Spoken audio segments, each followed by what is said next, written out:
My name is Jessica Miller, and I'll never forget the night my father turned into a stranger. He sat across the kitchen table, jaw tight, eyes cold, and said the words that split my world apart. Either serve your sister, or leave this house. For years, I'd been the shadow in my own family, cooking Emily's meals, folding her clothes, even paying her debts while she smirked at me like a queen watching her maid.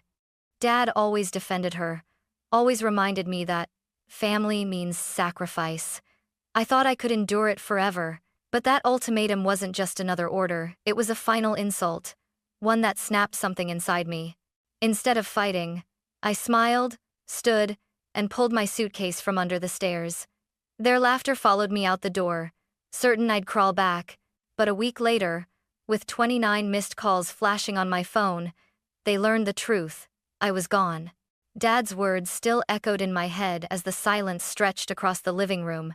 Serve your sister or leave. He didn't shout this time, he didn't need to. His voice was flat, calm, like he'd already decided my fate. Emily was sprawled on the couch, her legs dangling over the armrest, twirling her hair like she owned the place. She smirked at me with the kind of satisfaction that only came from years of getting everything she wanted. "Go on, Jess," she drawled. "Dad's right. Be useful for once. My laundry basket's upstairs, you know where it is." Her casual cruelty made my chest burn. I tightened my grip on the suitcase handle still resting by the door. "I'm not your maid, Emily." Her laugh cut through the room. "You always say that, then you do it anyway. Don't embarrass yourself." Dad slammed his hand on the table so hard the plates rattled. "Enough. Don't talk back to your sister.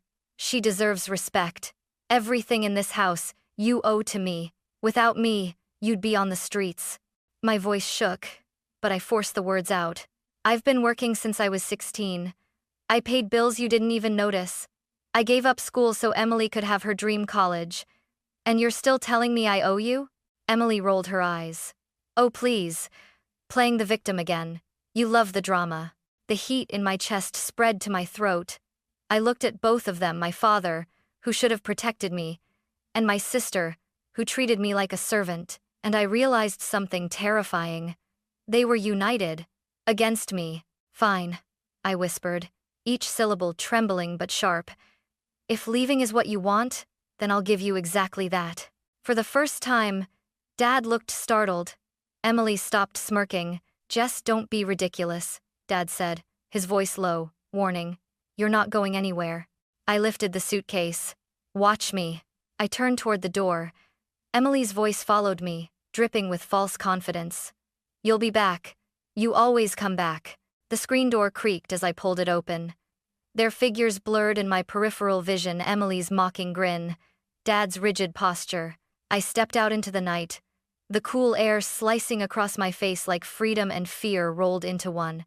And for the first time in my life, I didn't look back.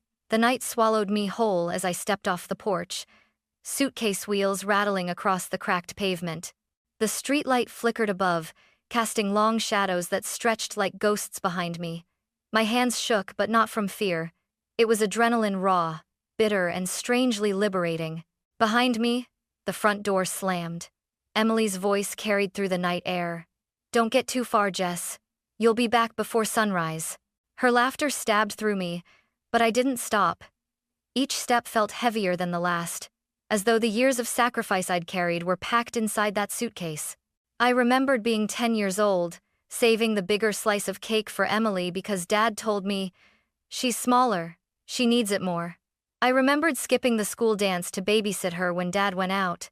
I remembered every time I handed over money from my weekend job at the diner because Emily needed gas for her car. Sacrifice. That was the word Dad used like a whip. "Family means sacrifice, Jessica. You're the older one. You're stronger. You can handle it." Handle it. That phrase haunted me. It was Dad's way of saying my pain didn't matter. My dreams didn't matter. All that mattered was Emily's comfort. I reached the corner and paused under the lamppost, chest heaving, eyes stinging. My childhood home loomed behind me, windows glowing warmly, as if nothing had happened, as if it hadn't just spit me out.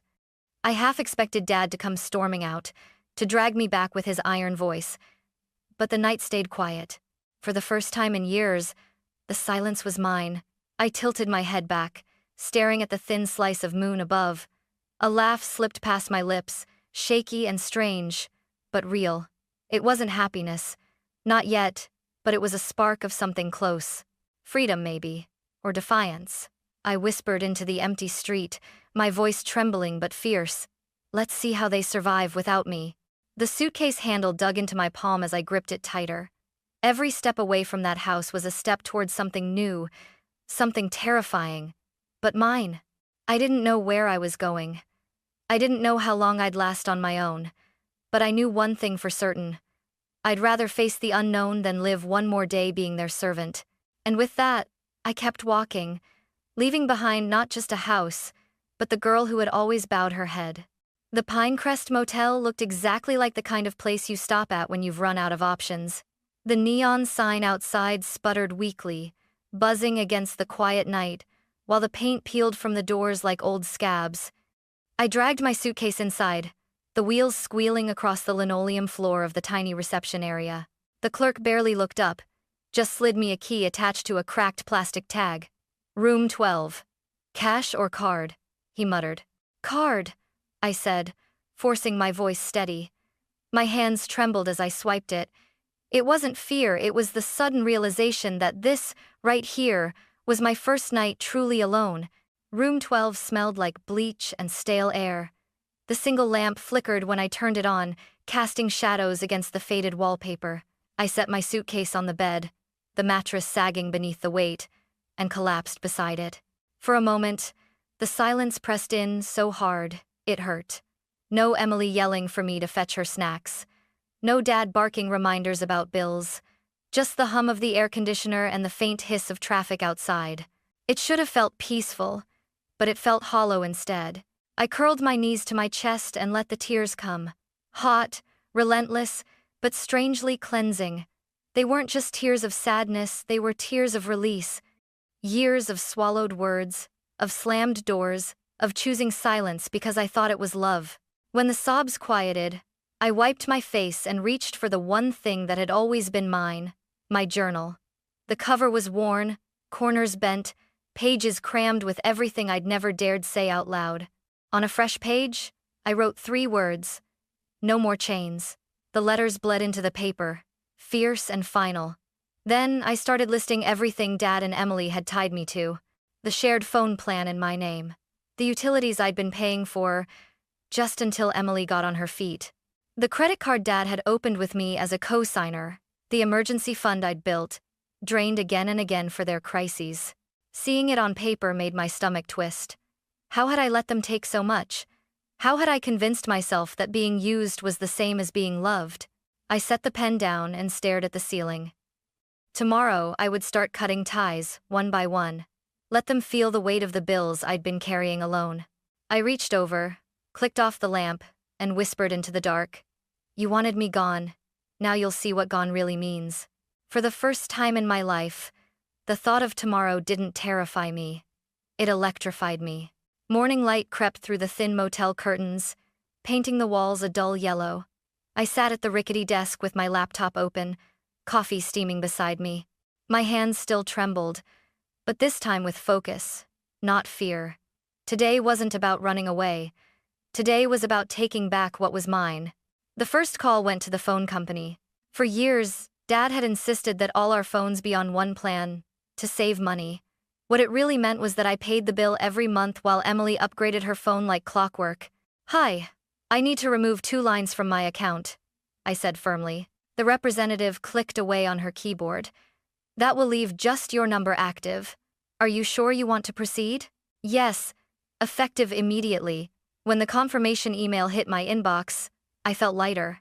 One chain snapped.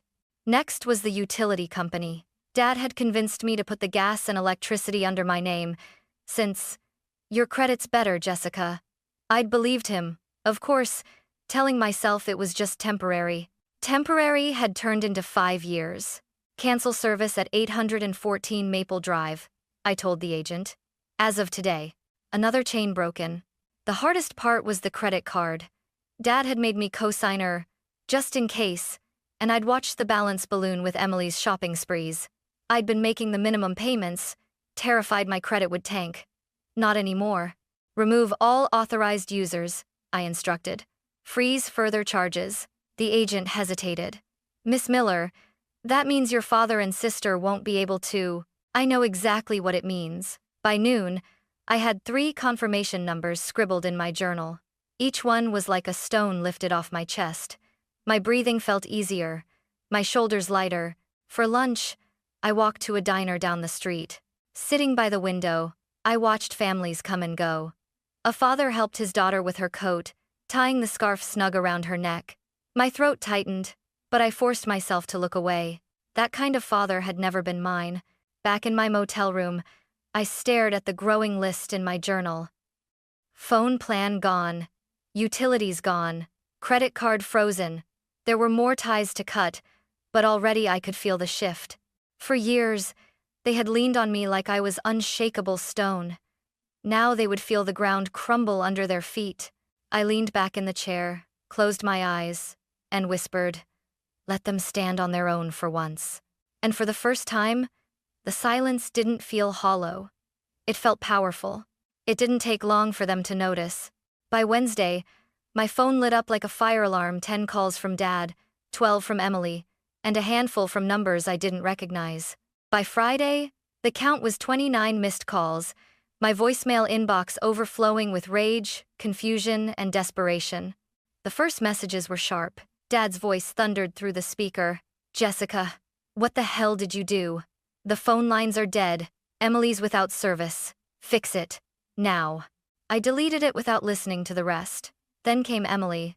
"Are you kidding me, Jess? I can't log into Netflix. The power company is calling, and Dad says the credit card's frozen. You think this is funny?" Another delete. But the tone shifted as the days passed. The fury turned into panic. "Jess, the mortgage company called. They want the full payment. We don't have it. Pick up the phone."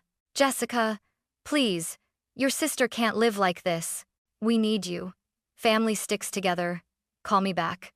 I sat on the edge of the motel bed, phone buzzing relentlessly, and realized something. For the first time in years, they needed me more than I needed them. On Saturday night, Dad finally caught me off guard. I answered without thinking, thumb slipping against the screen. "Jessica," he barked, his voice hoarse. "This is not a game.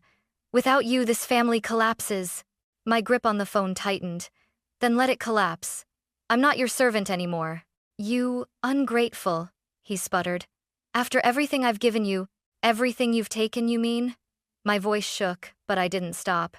"My paychecks, my time, my dignity. You handed it all to Emily while I broke my back. And now you're shocked I'm done?" There was a long pause. For the first time in my life, I had silenced him. Emily's voice screeched in the background. "Tell her she'll regret this. She can't survive without us." I almost laughed. The irony was too sharp to ignore. "I'm surviving just fine," I said, my voice steady. "It's you who can't make it without me." I hung up before they could reply. My hands were trembling, but not from fear. This time it was adrenaline, the rush of reclaiming power. I set the phone face down on the nightstand and whispered into the quiet room. "They wanted me gone. Now they'll see what that really means." The buzzing started again, immediately call number 30. But I didn't answer. I wouldn't.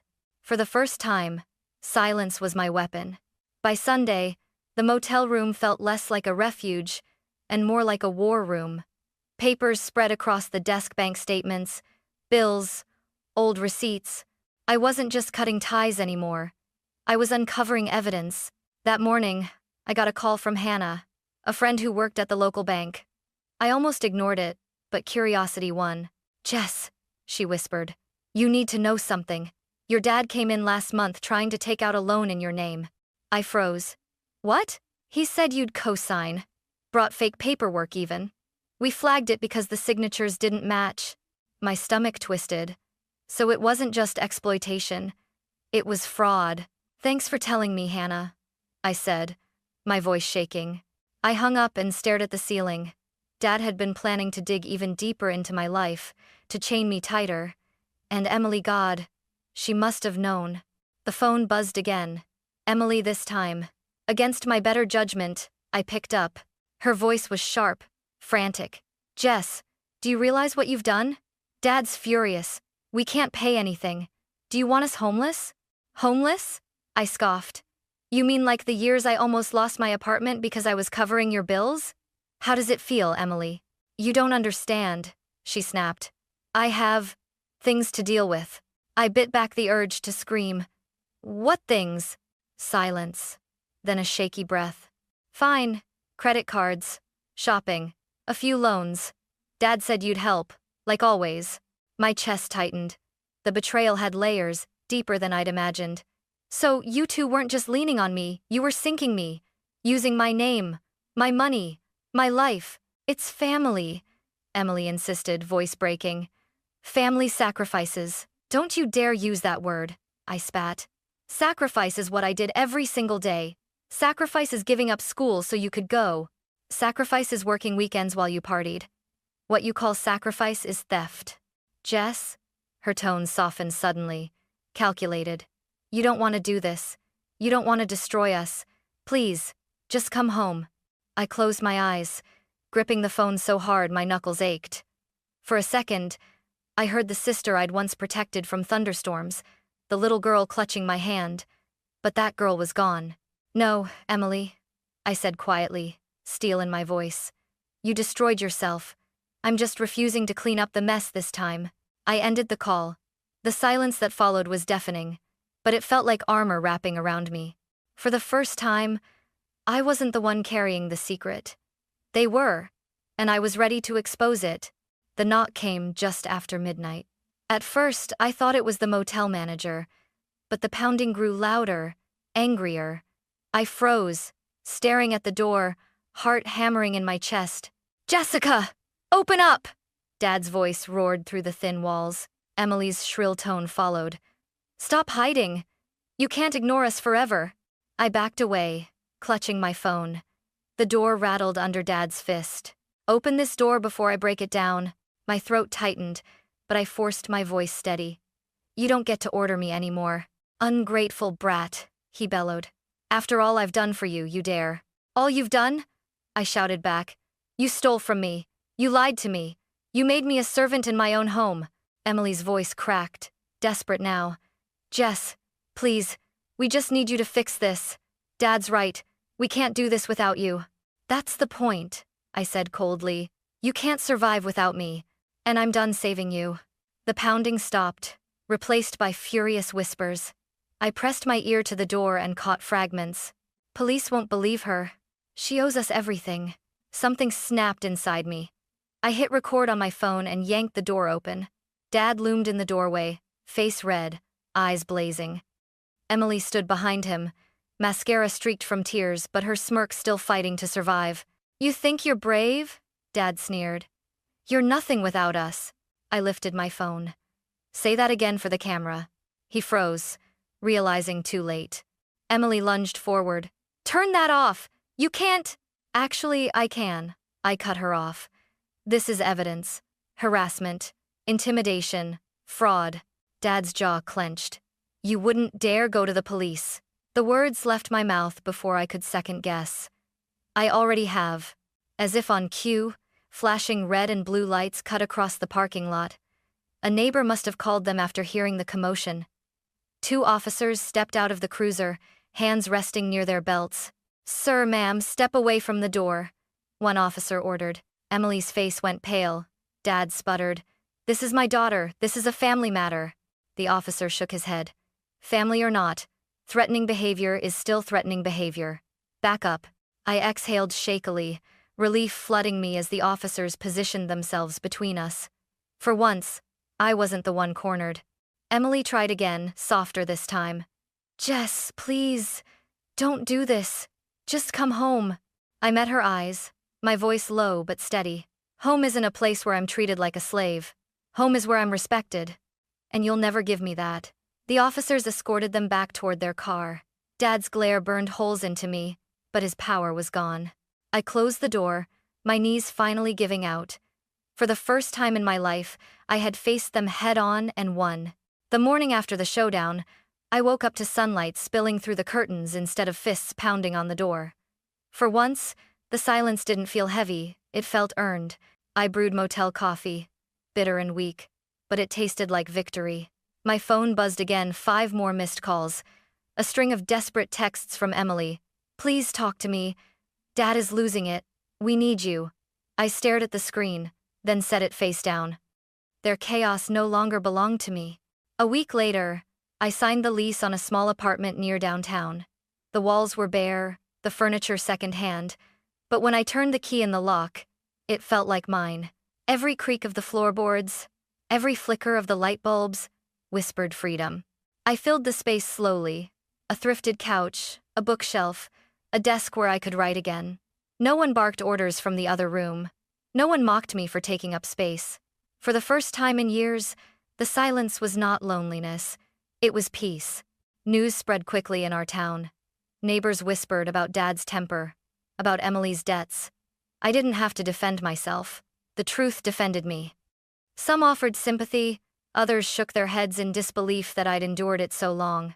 But what mattered most was that people finally saw me, not the servant, not the shadow, but Jessica. One evening, I stood by my apartment window, watching the city lights blink to life. My phone lit up again. This time, it was a single text from Emily. I'm sorry. I didn't reply. Not because I hated her, but because I finally loved myself enough to stop bleeding for people who never cared if I lived or died. Forgiveness, if it ever came, would be on my terms, not as a leash, but as a choice. I poured myself a glass of water, sat at my small table, and opened my journal. On the last page of the chapter, under the words, "No more chains," I wrote something new. I survived, and as I closed the cover, I realized survival was only the beginning. For the first time, the future wasn't shaped by Dad's voice or Emily's demands. It was shaped by me, my choices, my strength, my life. I raised the glass in a quiet toast to the girl I used to be, the one who stayed silent too long. And then to the woman I had become, the one who walked away and never looked back.